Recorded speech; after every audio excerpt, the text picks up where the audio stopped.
The talent of Travis Scott cannot be denied. From developing production good enough to make its way into Kanye's work, to releasing 2 albums that have made giant waves through the mainstream and millions of listeners.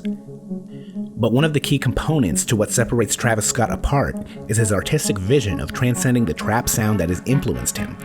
What Travis figured was that the entire musical rollout of an artist should be concerned with spectacle.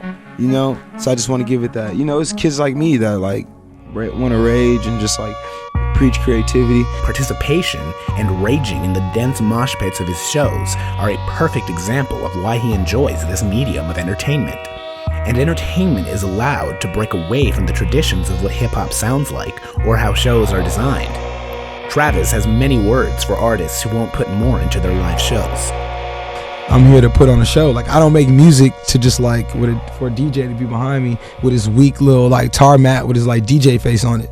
Like, I'm not about that. You know, I'm just here for like a good time, and I want people to have like the best time ever, especially if they're around me. I feel like God put me here to like help out with people's like soul, man. You know, music is like one of the things that like you play and you listen to get over a problem. Like, if I'm going through some shit, I listen to like a couple songs and shit. You know, so I feel like making sure that shit happens is the like the goal. Travis was signed to Grand Hustle by T.I. Like, I put out a video in New York, my first Love Sick, it was called Love Sick.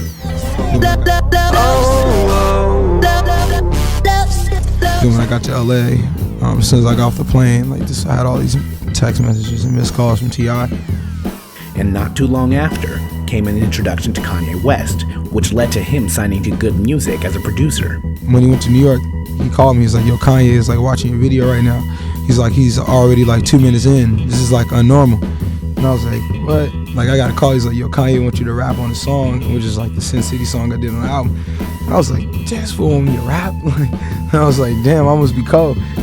Production was another one of Travis's gateways. He asserts that production is the most important part of making music.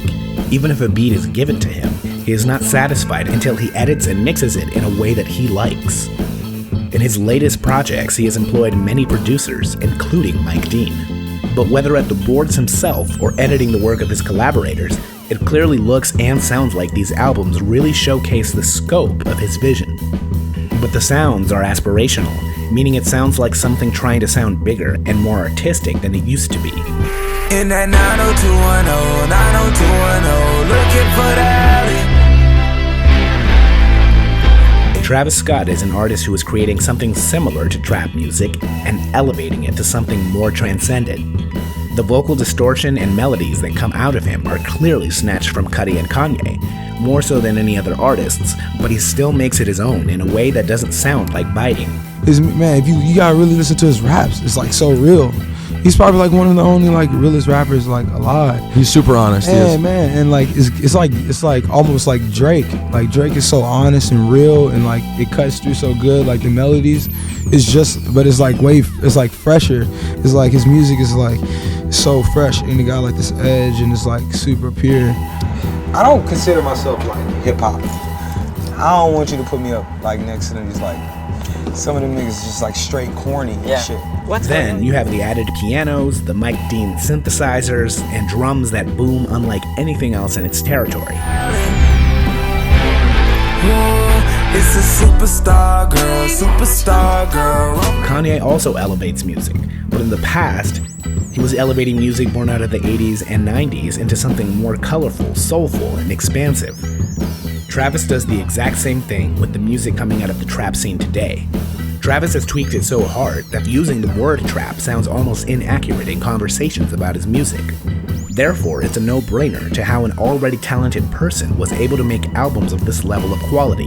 But it's not a knock on Travis. It's being honest and saying that he happened to be blessed enough to thrive in the midst of his greatest inspirations. Genius sharpens genius. And as Travis walks in the footsteps of his mentors while retaining his individuality, his future will be overwhelmingly bright. And that is easy to gauge by the level of positive response he's gotten. And I am not even going to waste time talking about reviews and all of that, because all you need to do is look at his shows and how much his music saturates the culture, especially with standout hits like Antidote I just hit a 3-peat and Goosebumps with Kendrick Lamar. Yeah, they gon' pull up on you. Yeah, we The gon' music is a launching pad into the endeavor of creating the most exciting shows, feeding off of the audience's youthful energy, full of mosh pits, floating eagle platforms, and a lot of cacti. It sounds like a bit of a hodgepodge of aesthetics, which is exactly what it is. It's controlled chaos, which in my opinion is what his debut studio album Rodeo is about. It's about trying to be all you can be while juggling real-life situations and obstacles, trying not to get knocked off of the bull. But the themes themselves can be up to interpretation. However, there is nothing that Travis wants to get across more than the fact that he sees his realm as one large circus scenario, where he is the ringleader. I like Twitter, I like Instagram, and I'm the fucking ringleader. But, you know, it's about how lit your circus is. A young artist, not afraid to take on his biggest bull, and act like the biggest sensation of all time. No matter how young he is, or how many distractions are thrown his way, he's only getting started. Stay tuned for part 2, where we dive deeper into why he is going to be one of the greatest artists of his generation.